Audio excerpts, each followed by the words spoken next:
And that's exactly what you get with the quality of the riders on this field. And the quality, well, just keeps on getting more fun and keeps on getting even better. It's to the point that I'm ending up stumbling over my words because I'm so excited about this class. The 250cc International riders.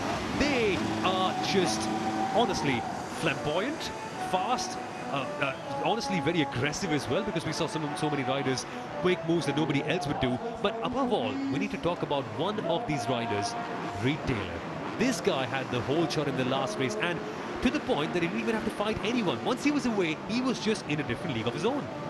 Yeah, and that's a little bit dangerous for the rest of his competitors. They will be hoping that he doesn't get a start quite like that. There we see our 5-second boards up. It goes sideways. Rider's attention goes down to the start gates, and there we have it, the drop of the gate. But it wasn't quite the jump from Reed Taylor, as he's been pushed wide and shuffled back to about 6th place. Tough blocks going everywhere, and we will try to bring up our race leaders, but there he is at the back of the pack. Maximilian Werner for the Moto Racing team is your current leader in the 494 Kawasaki at this moment in time. But there is a block pass. Julien Leboeuf for the Moto Racing Kawasaki fighting his own teammate, going for a move down the inside line. That has not worked out clearly. Leboeuf shows the front wheel up the inside. He tried to make a pass, and there we see what a beautiful leap, electing to triple. And that right there, that shows the difference just on that jump. But easy there, boys. Don't hit your own teammate. That's rule number 1 of motorsport. And they almost collided. As it stands, they are both totally okay, but Enzo Polaris for the Gujarat Trailblazers has benefited from all the chaos, and he finds himself in P2. Now, a little bit of an update. 4th and 5th place, Hugo Manzardo, who was 2nd in Moto 1, and our winner, Reed Taylor, is back in 5th place, and they're coming together. A little bit of plastic rubbing there, and that is our number 965, Hugo Manzardo, that threw it up the inside of Reed Taylor. So these riders trying to go back and forward. They're trying to see who's going to come out on top. And that's the beautiful part about Supercross, is it not? I mean, unlike any other motorsport where you just qualify in a grid position, Supercross riders start from a horizontal gate. And the fact is, they're all almost even to each other. So even though we had some of our earlier riders, Reed Taylor and all the others, including Hugo Manzardo, being the fastest ones, they couldn't quite get the best run, and they find themselves in the midfield. Now, something we need to point out here, and these riders need to be very, very careful. Julien Leboeuf, who is our current race leader, he finished 3rd place in Moto 1. If positions remain the same as they are at the moment, Leboeuf will be our overall winner in the 250cc International. We've got Reed Taylor and Manzardo, Hugo Manzardo, in 4th, who need to make some passes. And something's clearly not worked out for Maximilian Werner. The 2nd youngest rider in the entire grid was leading heading into the first couple of corners, but then it all went south. And at this moment in time, it's the Moto Racing team rider Julien Leboeuf in P1, followed by Enzo Polaris for the Gujarat Trailblazers. Now, Enzo Polaris, everyone was waiting to watch him ride. The highest paid rider in the entire class in the auction. He's a German Supercross rider, a German Supercross champion, a French Supercross champion as well. And at this moment in time, the gap is only 7 tenths to Julien Leboeuf. This fight is one I've been waiting for ages to see. A nice little gap from 1st back to 2nd place, but not too much, just 0.7 of a second. It looks like a bigger gap on the track than it does on paper. Julien Leboeuf, Enzo Polaris, it says back there, in 2nd place. Now Hugo Manzardo, and continues to be Reed Taylor back in 4th place. But you have to think, Samil, Hugo Manzardo with a 3rd and a 2nd place compared to Julien Leboeuf with a 1st and a 4th.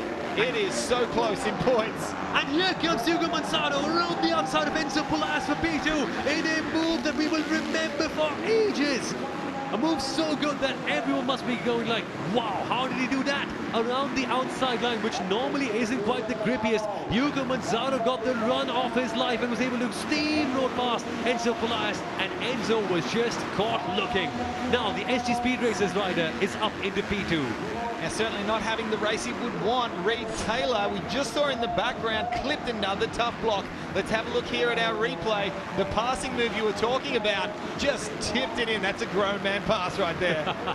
Very, very smart from Hugo Manzardo. But as it stands, folks, we see a yellow flag on the track. There seems to be some sponsorship boards in the middle of the dirt, and that is unsafe for all the riders. So the riders will have to slow down at the final sector. But then we are seeing more battles. It's Maximilian Werner Taylor under tremendous pressure from Michael Lamarck. Now, Michael Lamarck didn't have the cleanest of races in Moto 1. He was being passed left, right and centre. But now, the roles have been reversed. The one who was attacked in the last race is now going to be the attacker. Lamarck for BB Racing in that red Honda now is on the prowl. And there is only 0.5 of a second between first and second place now, but this battle continues. Have a look here. There we see it. Is this the pass, mate? It is. 9:65. Hugo Manzardo has made his way to the head of the pack. Lebeau back to second place. We saw this coming all the way through. Hugo Manzardo in the last race was P2. He made it work so well, but couldn't quite get past the winner, Reed Taylor. Now that Reed Taylor is out of the way, Hugo Manzardo just got such a clean run all the way through. And he passed him on the jumpy. That is spectacular stuff. Both riders doing the triple, but it was Hugo Manzardo who stayed that little bit lower. That's what I was talking about before, that extra speed. And how about this? That showed the setup approaching it. You can see the difference in how high the tyres go. Likewise, Lebeau cased that jump a little bit, which means he came up ever so slightly short on that first triple. But Lebeau as well, Julien Lebeau, the 26-year-old French rider who's a three-time German Supercross champion, is no stranger to jump passes as well. In fact, he made one on Michael Lamarck in the previous race. If he can close the gap down in these next 4 minutes, actually 4.5 minutes plus 2 laps, he could potentially get a historic first win. But as it stands, do I see Reed Taylor up in P2? What on earth is happening here? Looks to be Reed Taylor back there in P3. He's starting to close in now on Julien Lebeau, and that gap is getting tighter and tighter. However, we need to make comment, even if Reed Taylor hops up into second place, if they finish in those exact positions, Hugo Manzardo will claim the overall tonight based off the countback system. So if Taylor wants to take the win overall here tonight at round 1, he needs to get into the lead. He has to pass Hugo Manzardo. And that seems to be happening right now. Coming through the outside line is Reed Taylor, the winner of the last moto. Whoa, that is phenomenal! On the top of the dirt, Hugo Manzardo, no fear. The confidence that it takes to lean in on a rider like that from the outside is unbelievable. Because Lebeau, all he needed to do was just to hold that power on a little bit further, and Reed Taylor would have gone straight over the back of that berm. And Reed Taylor, absolutely no fear. Here's a look at that move. Around the outside on the top of the dirt, he just said, buddy, I'm going to get past no matter what, no matter where you let me go past. And there was literally no room. But Reed Taylor making it work. This kid is special. That was an aggressive passing move, but what I want to see, and you can just see a little mistake there from Hugo Manzardo, because I believe he already knows that Reed Taylor has made his way into second place. We need to watch the time gap. It currently sits at 2.093. We're at 2-second gap. Let's see if Reed Taylor can start to gain on our race leader. 3 minutes plus 2 laps left to go for Reed Taylor to make it a double. And there was the look behind. Hugo Manzardo is checking who's behind him. And once he's seen that, he must be going, oh, right. Reed Taylor, do I have to fight this guy? Because he was the fastest and the best rider in the first moto. This battle now, Lee, is going to be proper entertainment. Both these riders, such a huge age difference. Reed Taylor, only 20. Hugo Manzardo, 25 years old. So much of experience difference. Reed Taylor competing only in his first ever international season properly at this proper level. But then he's winning races left, right and centre. Samil, it says 2.3. I do not think it's 2.3 when they come over the finish line now. Let's watch the gap once it comes back on. 1.9. The gap is starting to come down. This is going to be a proper photo finish all the way to the very, very end. And behind them, Julien Lebeau is also being caught up by Enzo Police, the guy you see in the frame right now in the number 335 KTM machine as well. There is going to be action all the way through, and I see Reed Taylor closing up. Reed Taylor is literally right behind Hugo Manzardo.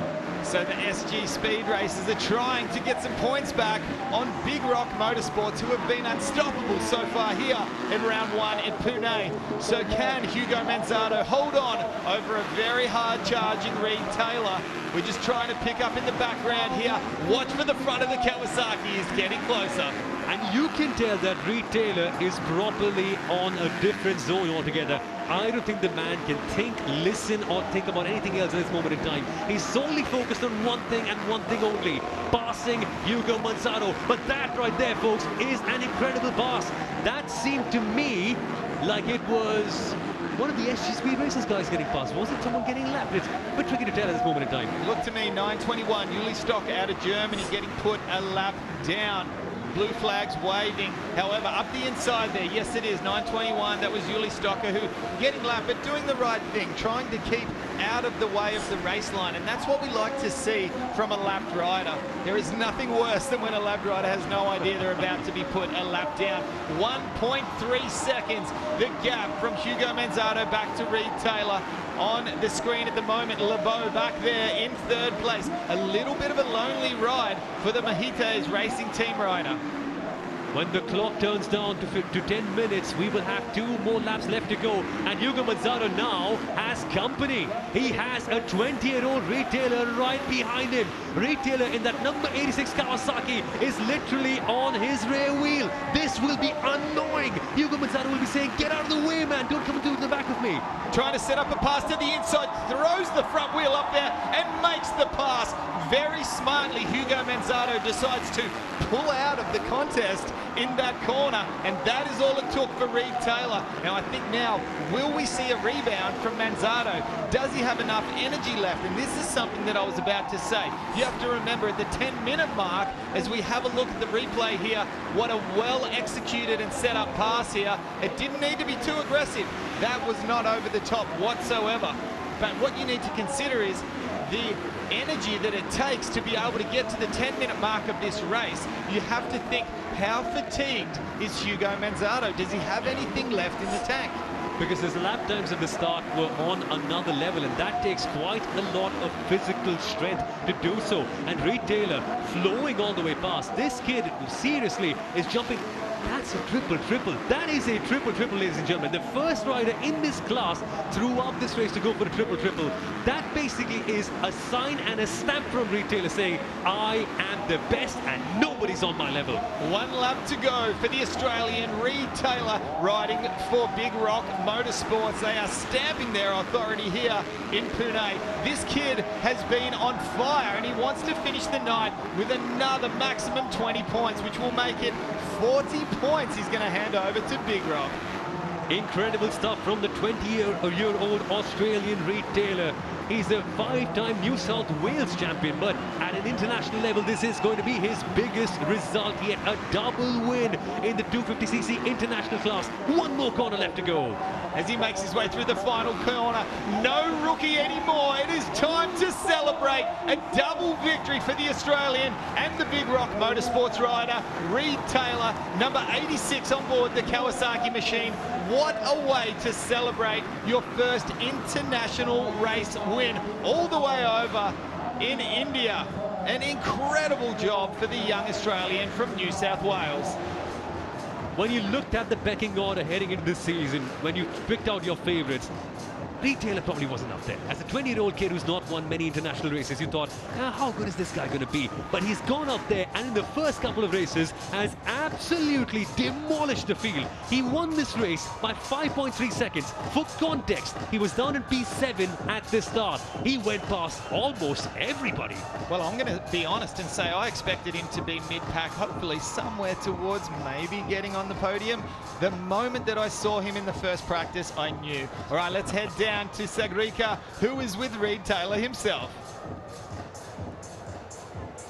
That was entertainment at its best. Reed, from the back, you came ahead and won this. Talk us through the battle with Hugo Manzano right there in the last 2 laps.